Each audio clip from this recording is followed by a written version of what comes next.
సమ్మర్‌లో చాలామంది ఏంటంటే అటు ఇటు ట్రావెల్ బిజినెస్ పర్పస్ కావచ్చు, లేకపోతే ప్రొఫెషనల్‌గా కావచ్చు ట్రావెల్ చేస్తూ ఉంటారు. వీళ్ళు తీసుకోవాల్సిన జాగ్రత్తలు ఎలాగో వాటర్ బాటిల్ అయితే క్యారీ చేస్తారు. వీళ్ళు ఎక్కడికెళ్ళినా సోప్ క్యారీ చేయడం మంచిది. అదేవిధంగా వీళ్ళు ఏంటంటే ఎక్కువ తిరగడం వల్ల స్వెటింగ్ అనేది ఎక్కువ పడుతుంది.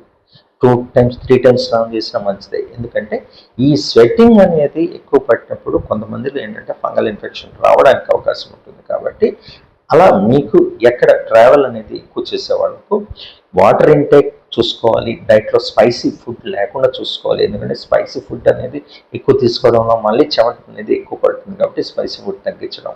సిట్రస్ సంబంధించిన జ్యూసెస్ ఎక్కువ తాగడం. అది సింపుల్‌గా మనకంటే నిమ్మకాయ కూడా నిమ్మరసం కూడా ఈజీగా దొరుకుతుంది. సాల్ట్ కొద్దిగా దాంట్లో షుగర్ కలుపుకొని తాగినా కూడా ది బెస్ట్. సింపుల్‌గా మనకు హోమ్‌లో దొరికేది సింపుల్ రెమెడీ. కాబట్టి ఎండాకాలంలో ఈ సిట్రస్ ఫ్రూట్స్ సంబంధించిన జ్యూసెస్ కానీ, వాటర్ ఇంటేక్ కానీ ఎక్కువ తీసుకోవడం చాలా మంచిది.